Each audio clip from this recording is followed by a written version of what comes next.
Hello, everybody. First of all, a little reminder to either turn off or silence your cell phones for the presentation. It would be appreciated.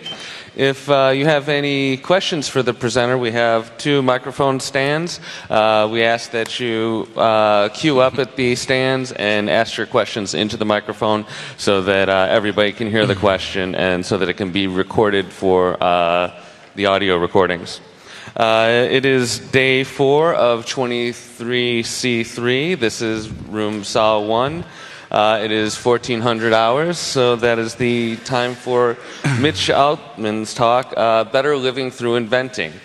Mitch is the inventor of a really neat device, TV Be Gone, that allows us to shut out those damn boxes that just keep us from actually interacting with each other. About to go on a personal rant, not the time for it. Anyways, I will give you Mitch Altman. He's a better speaker than I am. Thanks.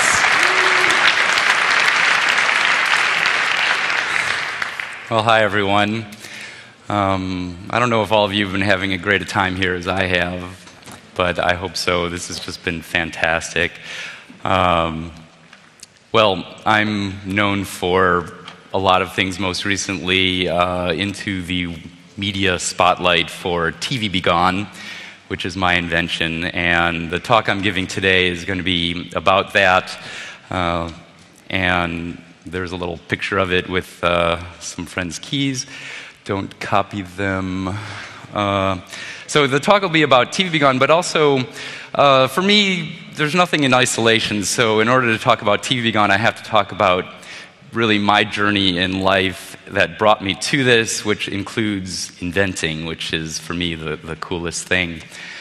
And through my talk, I'm going to give a lot of opinions, and you'll be able to tell that I have strong opinions about things, but my intent is not to tell you the way it is, but to hopefully provoke you to thinking more about your opinions, because I don't want to tell anyone what to do. My whole thing is to give people more choice about the way they want to live, you all to live your lives the way you want to live your life, because the more we do that, the better we become, the better the world becomes. That's my belief.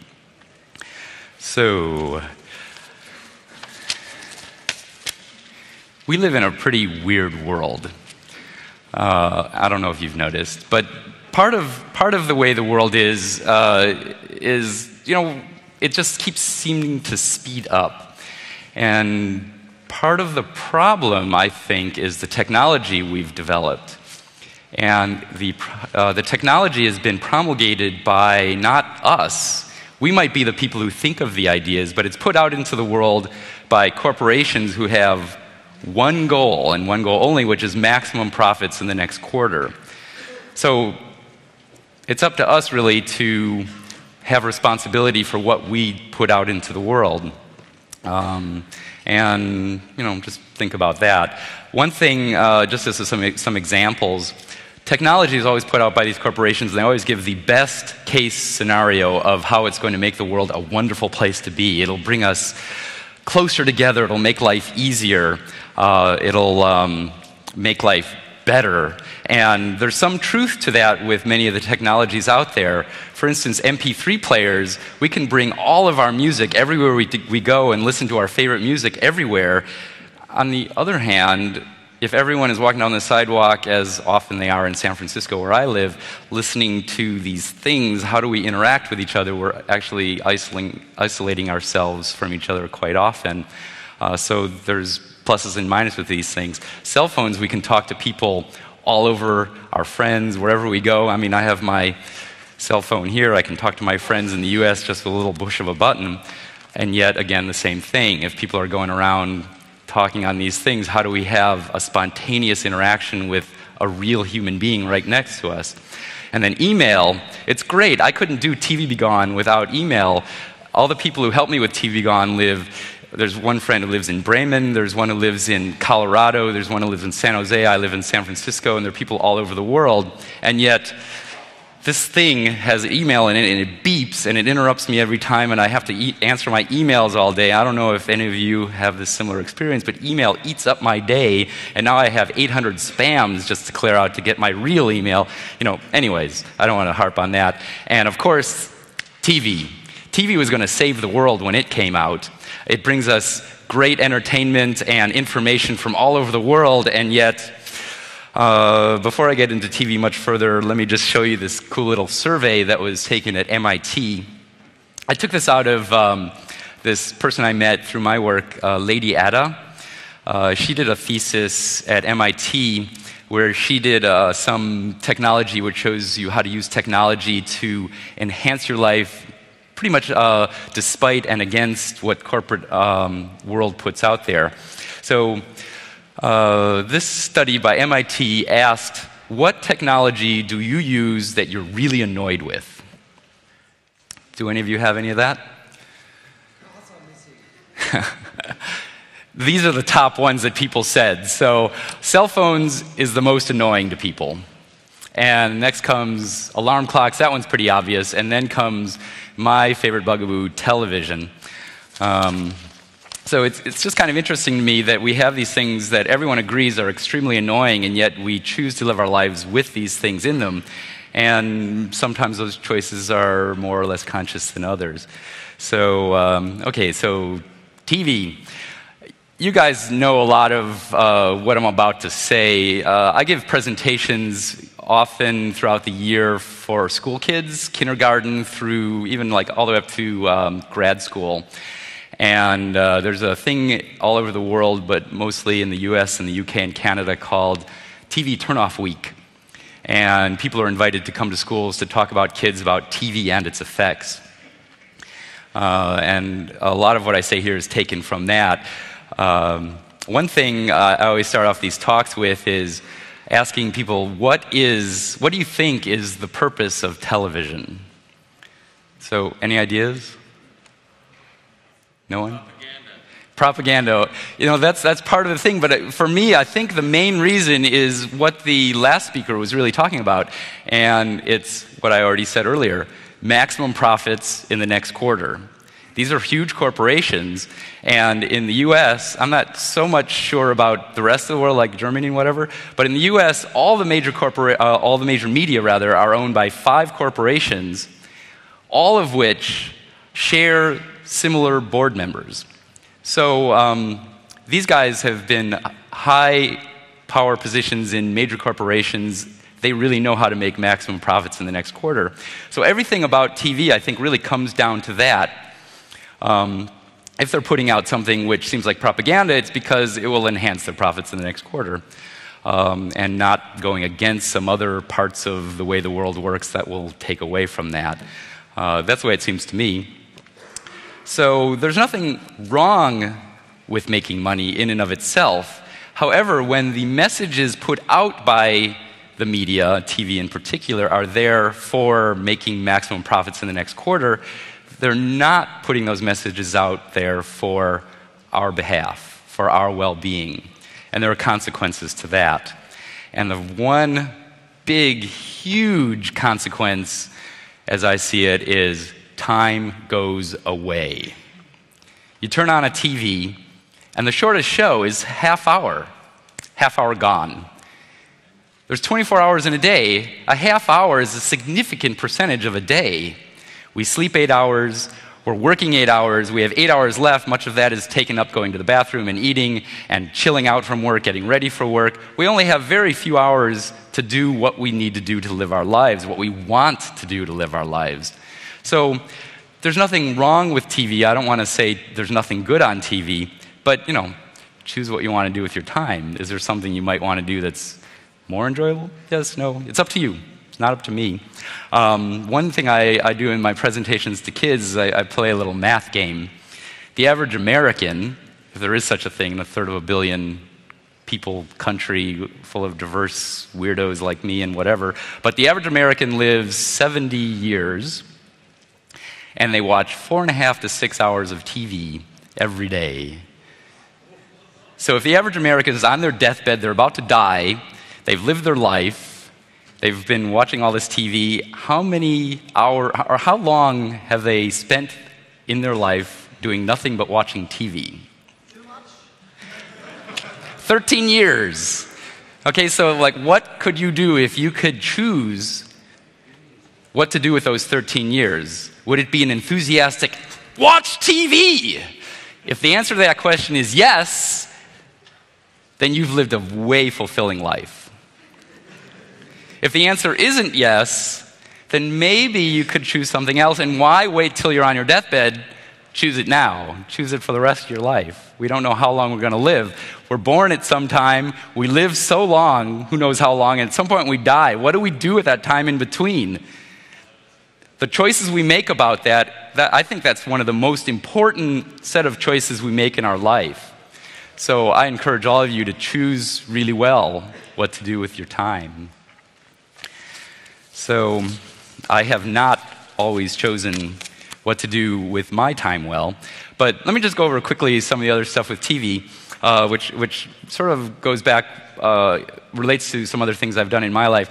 I was one of the people who helped develop virtual reality in this teeny little company in the Bay Area called VPL, and the visionary there was Jaron Lanier.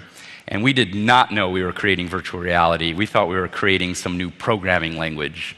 And VPL stands for Visual Programming Language.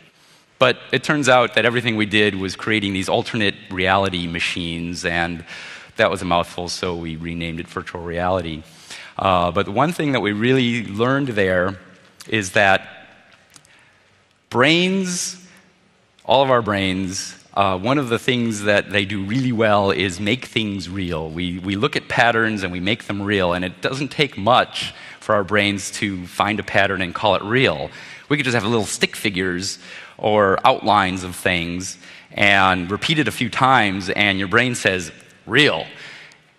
Your intellect can be saying, I'm sitting in an office in Redwood City, California, but all of the rest of your being is saying, no, I'm floating in space, and there's clouds floating by, and there's a bad folk singer singing bad folk music floating by.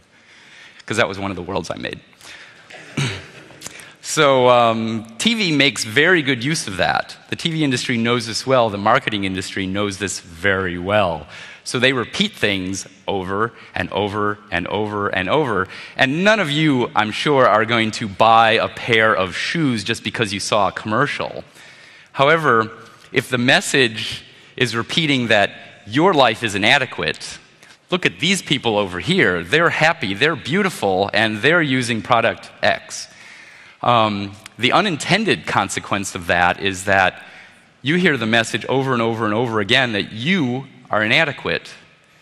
I don't need to be reminded of that. I already know that. I always had that message banged into my brain from birth. I don't need that reinforced. So I think we have to be very conscious of the kind of exposure we put ourselves through to these kind of messages that can actually be kind of harmful. So the thing is, like for me, I was extremely unhappy as a kid. I was very depressed. A bad family scene. I'd go to school. I mean, I'm a geek, right? And that makes me a target. In the U.S., geeks are beaten up. Not just like teased and tortured. That happened to me too, but like beaten up almost every day. And I didn't know what to do. I'm an introverted geek, and I just go home and retreat into television. That was the thing that was available. I didn't like it. I mean, I remember even thinking at 5 years old, like, I'm watching this show, it's called Gilligan's Island. I mean, if you're not from the US, maybe you don't know how stupid that is. But it's an amazing show where these different people are stranded on an island, and there's maybe one good joke per show, and just enough to keep me coming back for more. And I remember thinking, I don't like this. Why am I watching this every day? But I didn't have an answer, so I just kept doing it. And with that time that was spent doing that, I wasn't learning how to interact with other kids in a more effective way. I wasn't learning what it is about life that I might actually not hate, because I didn't even know anything I liked. So I would just go to school. I'd be more kind of in my shell. I'd be more of a target. I'd retreat more into TV in a vicious cycle, and that's called addiction in my book. So I guess true confessions time. My name is Mitch. I'm an addict. So this is the way it works, and it took me a long time to really realize that it was possible to live a life that didn't suck. And I'm glad I eventually did. Eventually, I found out that I can make choices for myself. And that's a really powerful thing. All my life, I would make choices for what I thought other people wanted of me. This worthless geek who everyone beat up. And the first choice I really made for myself was to quit television. And I'm not saying to anyone else quit television, but that's just my story in my life. When I quit TV, I suddenly had tons of time and energy that was free. And it was scary as hell, because my life sucked. And I didn't really realize that it didn't suck so bad, but it felt like it sucked. And all of the things that I was pushing away by watching TV started coming up, and I had to deal with it. But in that process, I found that there were things about life that I didn't hate. And when I started realizing that, I started looking for things that I actually liked. And I found, I actually have been doing things that I like, because I've been playing in my basement, my parents' basement, and just twiddling with solder irons and doing radio and all this other stuff. And when I started getting into that, I do what are things which harkened into my other addictions, which were drugs, but I made an electronic bong. And that was a hit for all these kids in high school. And that was kind of fun to be the center of attention for once, positively, rather than all these kids beating me up and yelling at me. So once I started seeing that, there might be actually things that I love to do, and it turns out there are. And that led me to all sorts of things. I learned that I love volunteering. I love helping other people do stuff. Geek stuff for sure. I do computer recycling and give it away to nonprofit groups. And I found that being athletic and active didn't mean that I had to be beaten up in gym class. And inventing is certainly something that I love to do. And if we skip ahead a lot of years, I can talk about inventing, which I've invented a lot of things, usually for other companies. And I've invented a few things for me, but TV Be Gone is really the first thing that I've done for me that I really put out into the world. And I didn't know it was going to be so popular. If I had known, I probably would have flipped out and ran away, because I'm an introverted geek. But it turns out it's tons of fun. And TV Be Gone is a result of TVs popping up everywhere in public places. And as you can probably tell, I hate television. So I didn't really want to be subjected to television everywhere I went. In the US, it's way worse than here. It's bad here, but it's way worse in the US. There's TVs pointing everywhere, and now there's those huge fucking screen wall-size things. Where can we rest our eyes without being marketed to? But this has been going on for a long time. It was 13 years ago that I thought of the idea of TV Be Gone, because we were sitting, me and my friends, who I hadn't seen in a long time, we agreed to get together in a restaurant. It happened to be a restaurant that put a TV in the corner, just one. The sound was off, and yet we couldn't pay attention to each other because that thing kept distracting all of us, not just me. We weren't there for the TV, we were there to talk to each other, but we kept watching the TV. What's this about?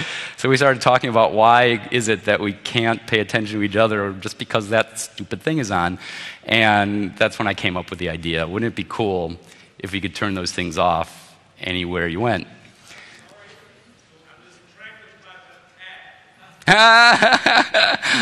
Sorry. Yeah, so let me get rid of her. I have the power. But so do you. We all have the choice. So inventing, just a little teeny bit on inventing, it's a three-step process. You have to have a problem, and then you have an idea to solve it, and then you implement it. A lot of people come up with ideas, or they gripe about problems, but a lot of people don't make the time in their life to put it out in the world. I've gotten emails from so many people who say they've invented something, and just seeing someone else put it out in the world encourages them to do it. And they say, like me, it took me 13 years to get TV Be Gone in the world from that time in the restaurant where I had the idea.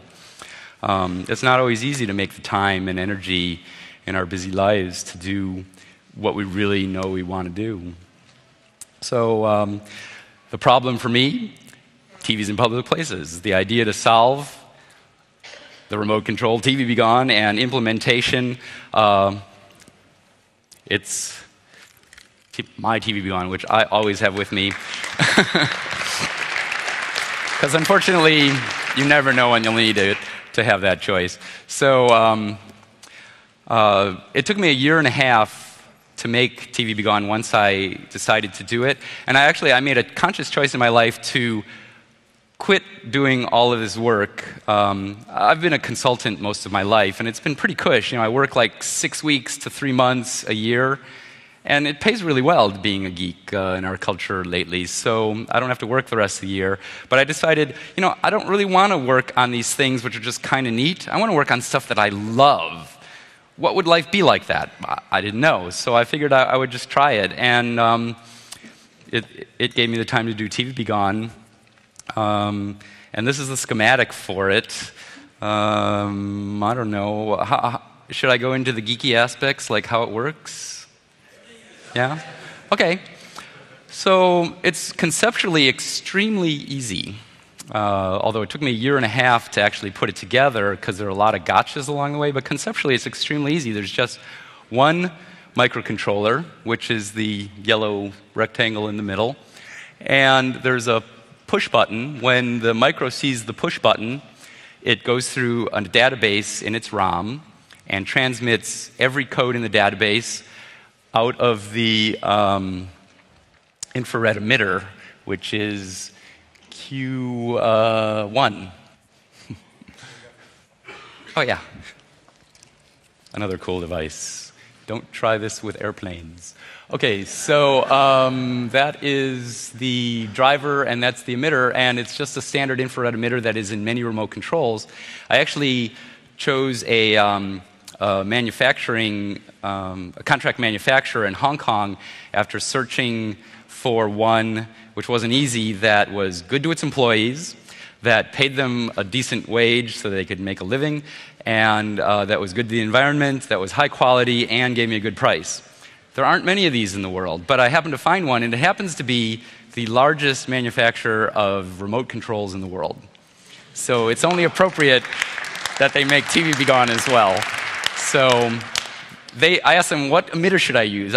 They don't publish this stuff on the web. I mean, you look for remote control infrared emitters, and you really don't get the one to use. It turns out this is the one they use in almost all of their remote controls. It's really powerful. It's got a 30-degree angle, which is fairly wide, a lot of bright light going in that beam. You can use just about any other one, and it'll work, but this one's kind of nice.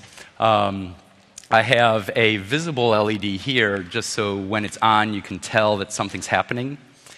And this is a ceramic resonator at 8 megahertz, which is this Zilog chip that I chose to use. Zilog I chose not because it's necessarily the best. It's really good. It's a powerful little chip. It has timers built in that are specifically designed for remote control devices. And so it seemed like a good choice, and I knew Zilog because I'd done a bunch of projects with it, and I had the development environment. You could do it with so many other ones, though.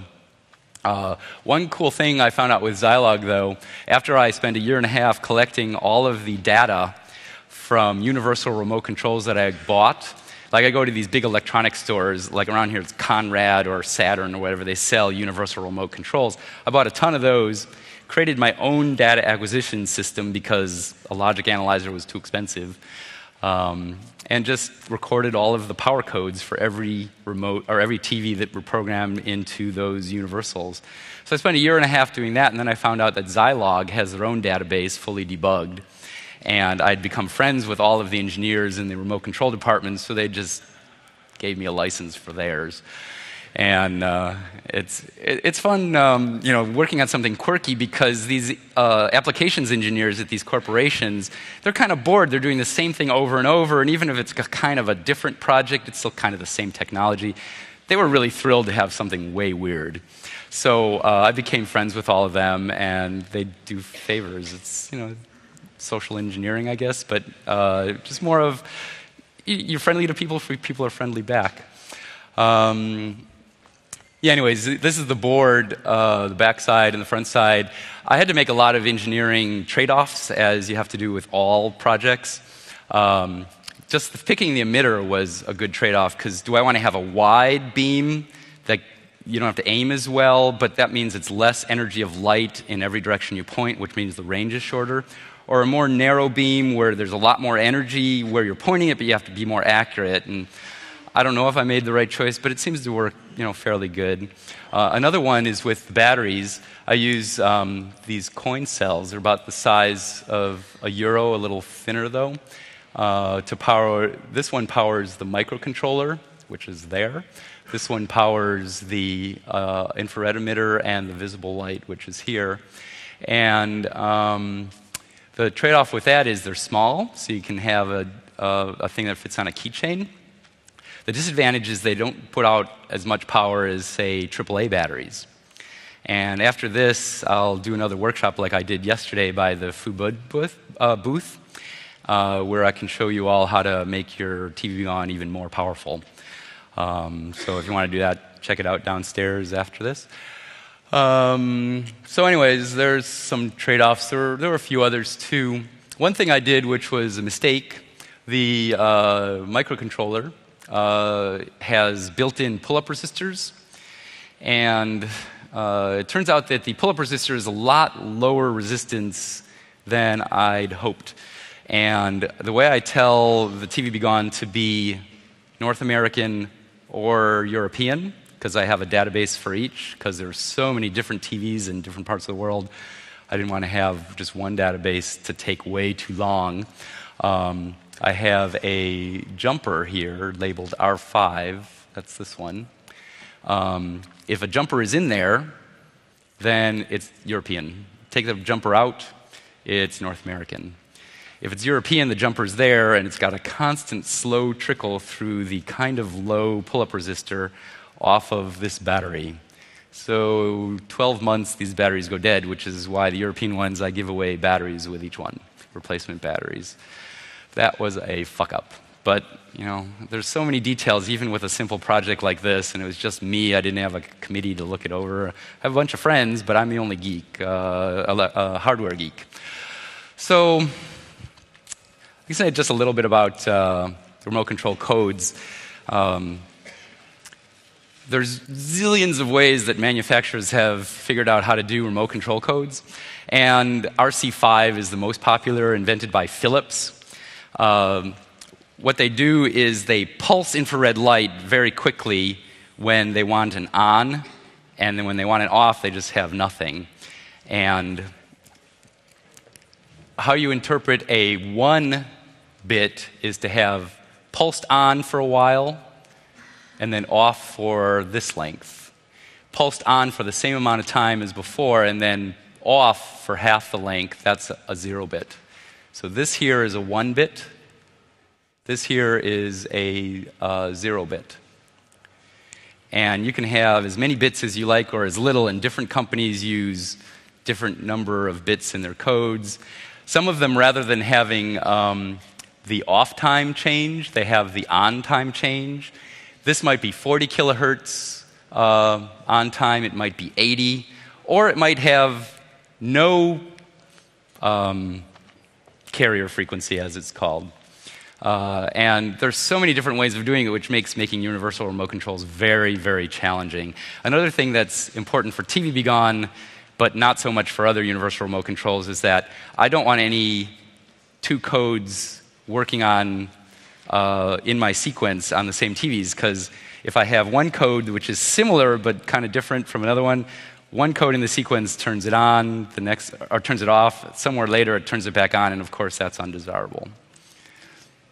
So, yeah, anyways, I could go on at any of these things for too long. You can ask questions afterwards. So, a year and a half later, I actually have TV Be Gone. And I just want to say, when I made TV Be Gone, I just really wanted one for me. I wasn't thinking of making a product, But I'd tell friends, and of course they wanted them. They'd tell their friends, and it turns out they wanted them. And they'd tell their friends, and it turns out they wanted them. And suddenly there's all these people I don't know telling me, when are you going to have that thing? So I figured I had to make a bunch of them. And like I said, I found that company, the contract manufacturer in Hong Kong, jet lagged as hell. I'm walking around carrying like this package in my hands, pulling it out of my pocket occasionally. It's like, I couldn't believe it's real. After 13 years, a year and a half of my life working on it, it's like, it's real, it's in the world. It's kind of a trip. Just one person with the help of some friends, it's kind of cool. You can make things happen in the world that way. So, let's see, did I talk about that? Yes. So, but it turns out, I worked on this thing that I really love. A bunch of friends helped me who love the project. We weren't doing it because we were going to get rich. We were doing it because we really love the idea. And when you work on something you really love, it's really possible to make an impact. And here's some annoying distractions again. I became an accidental activist. And it's fun. I really love it.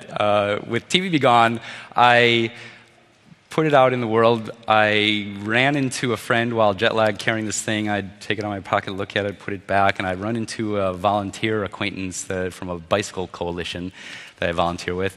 And he had a friend who pitched the story to Wired.com. They needed some padding in their online site next Tuesday, so yeah, okay, we'll run it. And I figured, well, there'll be a handful of people that might come to my website as a result of that. Because, I never thought of Wired.com. Wired Magazine, yeah, I heard of that, but it gives me a headache.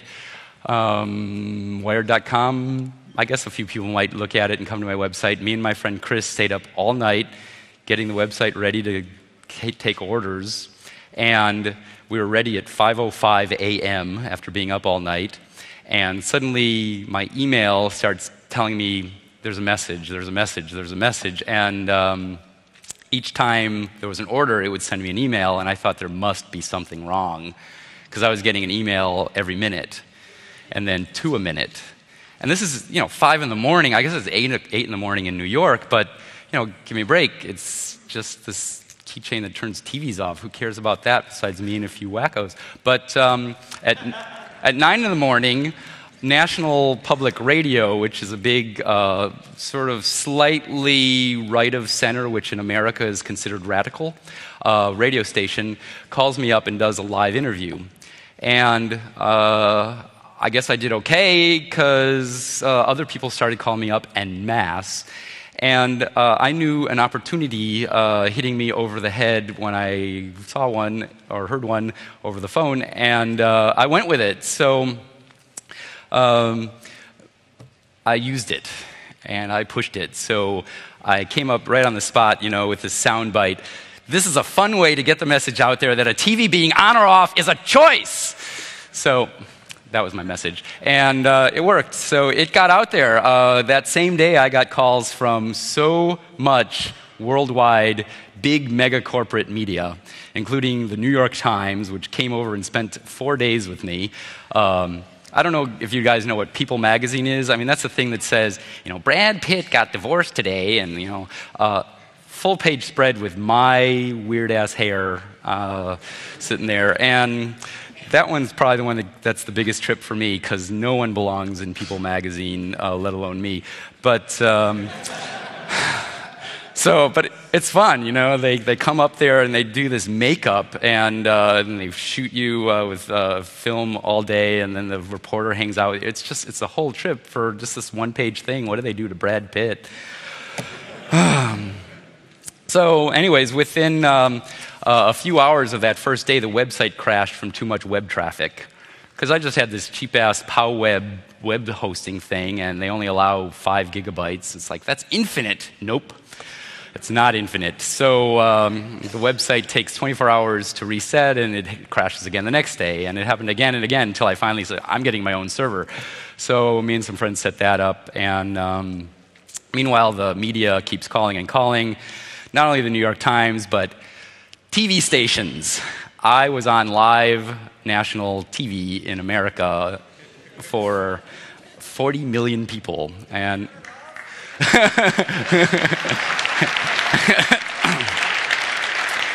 and I was saying this. And I was saying, turn me off. And then the other people were going, wait, don't turn us off yet, you know. So I figured it'd be fun to have a half-hour-long infomercial. You know, it's like, why are you watching me? Turn me off. But that's only a fantasy.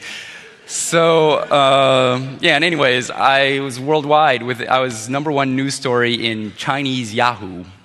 I was the #1 story in Yahoo all over the world for 2 days. And it's just amazing. You know, you put something out there and the effect that it can have, you can't know. You just can't know.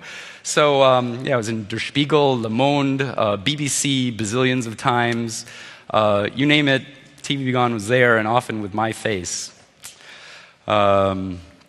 So, what else can I say there?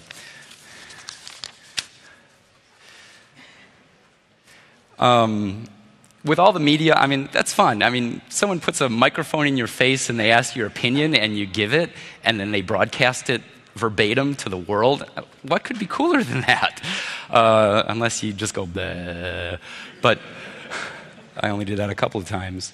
But what I really knew I was doing something cool is when all over the web people were talking about this device that they thought was really, really cool, except for one site called Gizmodo. And if you do a search on Google for TV Be Gone, it still comes up on the front page and it says, Mitch Altman is an asshole.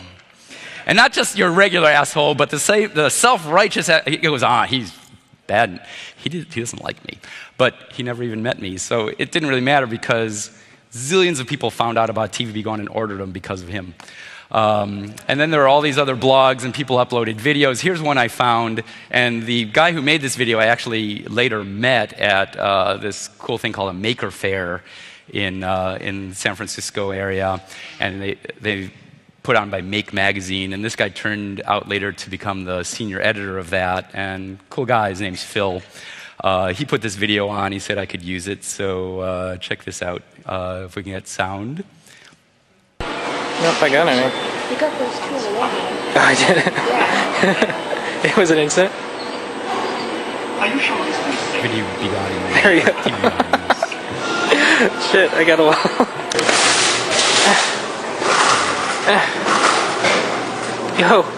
Go, yay!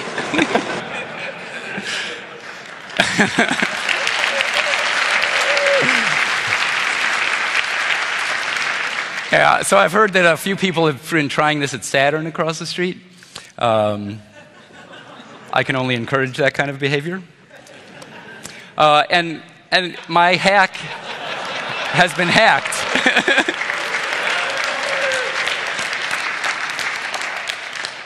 So, you know, when you do something, other people use their imagination and make it even better for their thing, and that's what hacking is all about. So Hackaday put it inside of a cell phone. I don't have a picture of that. A French fan just emailed me and said, hey, I put it inside of some garois, and of course they're the worst cigarettes, but best for using in TV Gone because it fits perfectly the emitter in the O. Someone on Engadget put it in binoculars, and then you can get it from your neighbors like across a valley. And then this one here is a one. Where's my thing? This is on Instructables.com, which is a really cool do-it-yourself website, and they give step-by-step how-tos. Downstairs, I've been showing people how to do it with 2 extra emitters and a bigger battery. They went full bore with 20 extra emitters. That one gets 100 meters.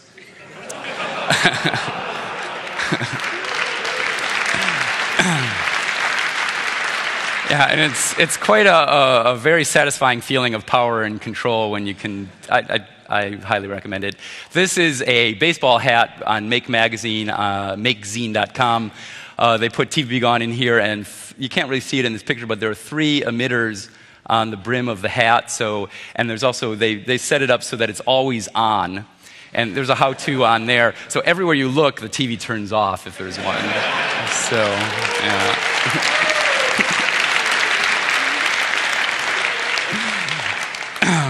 Yeah, so, and now I just start a few things just in closing up. I made 20,000 TV Gons as a huge gamble. One of the companies I worked for, a Silicon Valley startup, that makes a RAID controller, which is a device that makes disk drives go quick. And, you know, it was okay. I mean, it's one of these things which the process is cool, but at the end of the day, it's not like I'm super proud that I put this into the world. It's cool. I mean, I have one in my computer. It helps me do audio recording on my computer, which I do. But, of course, it's the usual Silicon Valley story. The investors start taking over. They hire a bunch of bozos, middle management, run it into the ground, almost put it out of business. It miraculously survives. And then they diluted everyone out who was there at the beginning to almost zero, and then sold the company for $150 million. And I got $70,000 out of that deal. A good chunk of money. I can't complain about having that amount when I thought I'd get zero. But, you know, I worked 1.5 years of my life on this project, which is just kind of cool, and got mono, which is this horrible disease that comes from stress, and you do nothing but sleep for 3 weeks, which I needed. So anyways, they enabled me to buy 20,000 TV Gons, so I did. And what the hell? Free money, free TV Gons. And it turns out that it didn't take 5 years or so to sell them. It took 3 weeks.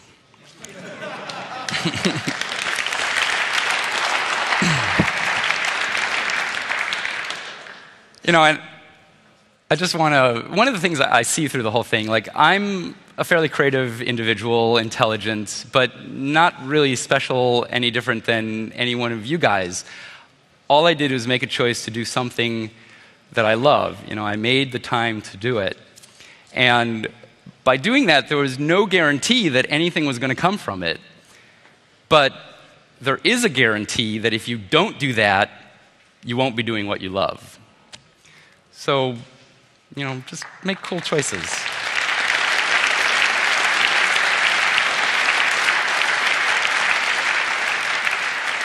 So, you know, just on closing, just choose well what you do with the time of your life, and get some sound for the last 30-second video here. TV begun upon your screen. TV begun, turn up the TV. TV begun, you can take the TV begun. TV begun.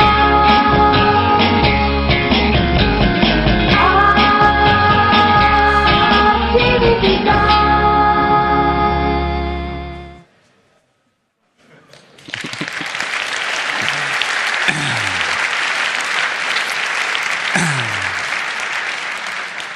So that's my wrap. If there are any questions, feel free. Testing? Right. So I have a suggestion. Have you seen the guy who's flying his little 4-voter drone around? Yes, and I had the same idea. 25-minute endurance, you can fly by a lot of windows.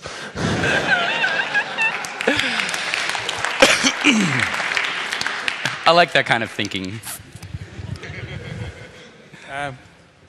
Aren't you thrown out of restaurants if you come in? Are you not blacklisted on all restaurants in San Francisco, so you have to eat somewhere else because you're the person who always switches off these televisions? Well, you know, TV Begone, you've probably seen it's sort of a retro look. I did that purposely. You know, this is a group project. It was my idea, my vision, but all these friends just wanted to help. That video was made by a friend in San Francisco, and another friend designed the case. Another friend designed the graphics that were used in there and on the website. I'm losing track of my mind. What was I going at? Oh yes, the retro look. Harkening back to a time when TV wasn't so important. You know, back in the late 50s, early 60s, and Batman kind of look from that same era. Batman stealth. So this is Batman kind of stealth for a reason. you can use it with no one knowing.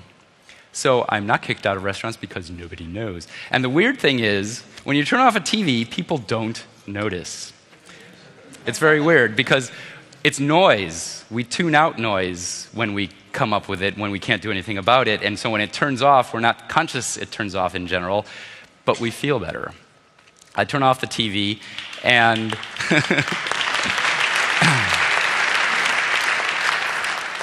yeah, I turn off the TV and I notice I go into a bar or a restaurant, I turn off the TV and people who don't know each other suddenly start talking to one another. Or they go back to reading a book they're enjoying, or they throw away the garbage and leave and have a few extra minutes of life. Yeah, so it's pretty interesting. The only people I notice are the people who work there who somehow feel that they're obliged to turn it back on even though no one wants it on. Occasionally, though, I have been busted. And it's kind of fun. Because they get a kick out of it. I mean, they're angry, but they get a kick out of it. Play it up. So there's this one bar I go by. Every time I go by, I turn off their TVs. And one day I was in front of it. I turned the TVs off, and I'm talking to my friend. And I say, yeah, I do that every day. I come by here. And one of the bartenders is standing right there. So I still turn off their TVs every day.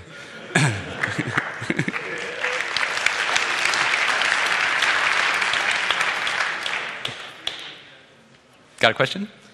Yes. You told about the jumper. So the thing which I had to do, I couldn't do else, was taking my TV Be Gone and opening it. And I was looking for the jumper because I thought it might be a nice idea to put a switch there to save the battery. Yeah. And if I go to the States, maybe I will do, but maybe I will not do. So I don't like my baggage searched when I go by plane or something like that, so I have to find another way. So I looked at it and just saw some open places for jumpers, or actually there were R's for resistors, and found a resistor near the battery. So did you use a resistor as a jumper to save battery, or do you have to search somewhere else? So you're talking about the resistor, the jumper for turning it from North American to European, I presume.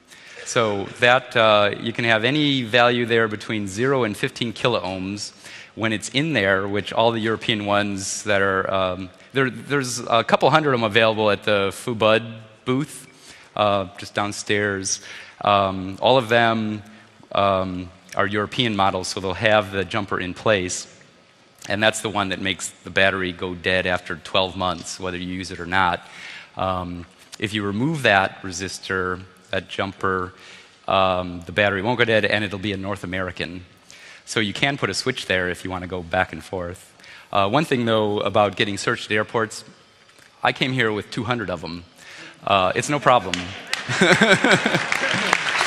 So they don't know what this is. It looks like some car lock thing, whatever. They don't care. Oh, there's other reasons. I won't tell anyone. Are there any reactions from the TV industry that they check for some signals that are sent before their power-off signal or something like that? Yeah, well, the original person who wrote the story for Wired.com, he was actually a journalism student, and he wrote a great story, if you want to check that out, on Wired.com. He actually went out of the way to find out who owned all the TVs at airports. They don't just play CNN, they're owned by CNN. So he called them up and said, well, what do you think about this? And the way he put it, I really like. He said he could hear the man's throat dry up and constrict as he said, you mean the general public can control our TVs? So several months later, a reporter told me they did the same thing, and they asked over there, and their engineers were looking for a way to do just what you suggested. See if there's some way to distinguish between TV Be Gone signal and their remote control signal. Evidently, they gave up on that idea, and they went through the great time and effort and expense of encasing every one of their TVs across America inside a wooden case that blocks out the infrared receptor.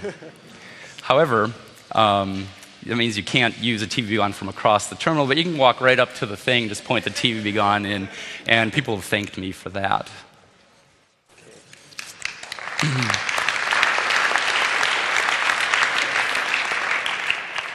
Two questions. The first question is, my son, my oldest son, uses the internet a lot. Do you make an internet Be Gone? And the second question is, how long does it take to cycle through the entire database of remote codes? I'll do the first question first. What we do at home with our own time is up to us. What we do out in public is another matter, because that impinges on other people. You as a parent, I think, are the person who has to give a perspective on what kind of screen time is appropriate and what isn't, and what kind of content is and is not. I wish more parents were into that. My parents were not. As far as the other one, I have about 120 different codes that work on thousands and thousands and thousands of different makes and models for the North American, and then a separate one for European.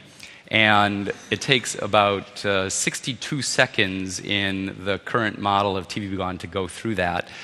That's a long time to wait if you're sitting there paying attention to time.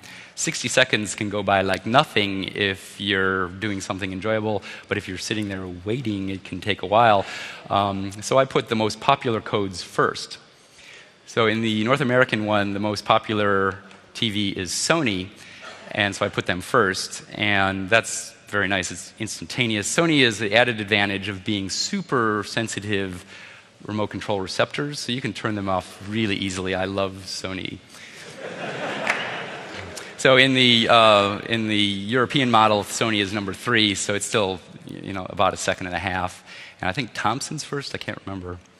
But most TVs, 80–90% of the TVs will turn off in the first 10 seconds or so. Yeah. I have a technical question. What was the reason to design the device with 2 batteries? Because I wanted to use just one.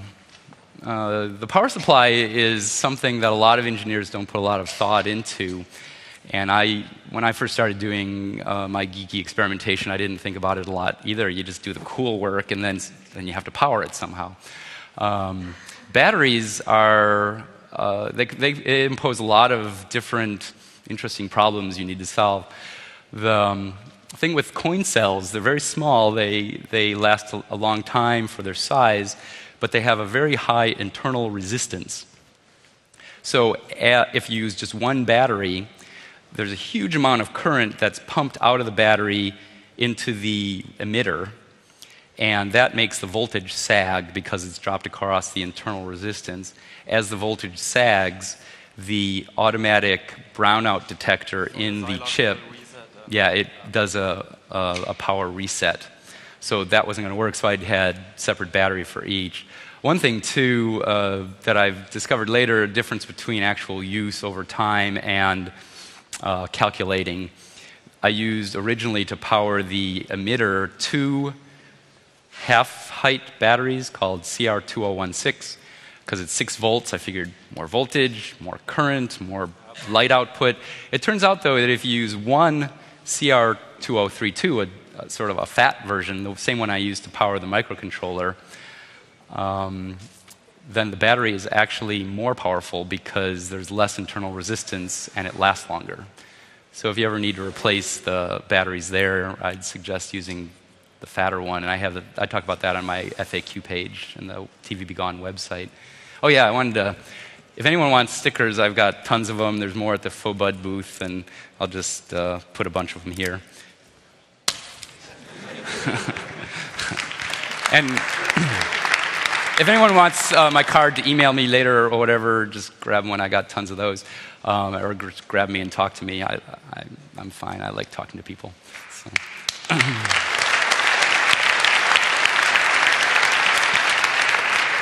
I imagine that as time goes by and new TVs come out, the database will pretty soon be outdated. Is there a way to update the database or flash the ROM or something? Well, that was another engineering trade-off I made. The chip I used is a custom chip. Since I was making 20,000, it was cheap enough to make a custom chip, so it's not reprogrammable. I could have made it so it could like put it into Flash or something that would make it way more expensive with the technology available 3 years ago. So unfortunately, there's no way to update it, but I do come up with updated versions about once a year. We're on version 2 now. I am currently working on version 3, but they're not outdated. They don't become obsolete because even though there are some new TVs out there with new codes, just a few of those huge wall-size things I can't get with version 2. But I do get them with version 3. That does not make it obsolete for the billions of TVs already out in the world in public. So, so unfortunately, it's a $20 update. Hello. I'm not sure if you like this question, but there's been a lot of talks like on hardware, and there's these lovely projects, and they're basically most of them were open in design. Does this as an open design? Well, the performer question has already somewhat answered that. But is at least like the database open or parts of the design, so like you can make your own updated version and not keep spending 20 euros every time? 30 euros, sorry. Yeah, it's kind of weird. You know, when I made TV Gone, I wasn't really thinking of making it into a product that would be mass marketed, so I didn't really think about that kind of stuff. But the database that I have isn't really... It's my own weird kind of way of doing things because they don't really publish... the TV industry doesn't publish what they do with their remote control code, so I just like figure all this stuff out, and I have my own weird way of doing it. My data acquisition system is really tedious. It just comes up with a 12,000 line file full of nanosecond timing numbers. And then you have some software from that to recognize some patterns in it. I'm perfectly willing to like share all my research with people, but like publishing the database wouldn't be very useful for anyone else. It could be maybe if I spent like several weeks documenting it, but I don't have time for that. So, but I'm perfectly willing, if anyone wants to know anything about TV Gone, I'll share it with them. And you know, the schematic I showed up here, it's pretty simple, but you know, that's public knowledge as far as I'm concerned. So I'm sorry it's not, you know, totally open like it could be. If I would have to do it all over again, I would, but I didn't really plan for it to be so super popular. Thank you. Yeah, you're welcome. Yes, I just spent a few minutes browsing the TV Gone website, and on the front page it says TV Gone now has an instant reactivation feature. So it's TV On, really. My question is, why? You know, that was something I didn't have in the original version 1. I thought of that idea one day too late to add it in, and I think it's a really important feature. It's not TV On. Unfortunately, when TVs are in public, they're usually not one TV, there's several. So, and sometimes in a public place, you're just about to get the TV, but someone walks in front of you. And with the original version, you had to go through the whole sequence, and then it resets itself, and then you could start it again. But there wasn't even a visible light which told you when it was over. So I added this feature, so if you have a TV over here and you turn it off, you click it, wait for the TV, oh, it's off. Okay, now it's time to get this TV over here. You push the button for at least a second, and then it starts the sequence over, and then I can get that TV. Sometimes it actually is kind of fun to turn the TV on, like at these places in public where I say, you know, no one notices except the people that work there. I was at a restaurant once with my family, my brother and his family, and it was this really nice restaurant. It was expensive, and my brother paid for it, which is I'm thankful for. And there were all these little rooms, and each one had a wall-sized TV in it. Why? You know, this is supposedly a nice place to eat. So anyways, I turned it off. Not even anyone in my family noticed. And of course, they know TV Be Gone. They each have a TV Be Gone.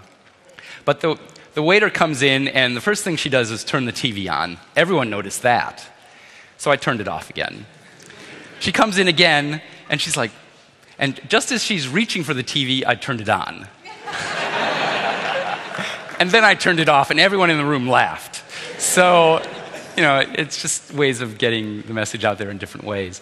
So the instant reactivation feature isn't so much a new thing, since the first 20,000 didn't have it. But 20,000 is almost minuscule now. Hardly anyone has those, because I've sold over 100,000 of these things. So that's why I have that. Okay, thank you. Save me one. So is that it? Okay, so I'll be downstairs, or I'll hang out here for a while, but I'll be downstairs doing a workshop again like yesterday about making TV Be Gones more powerful.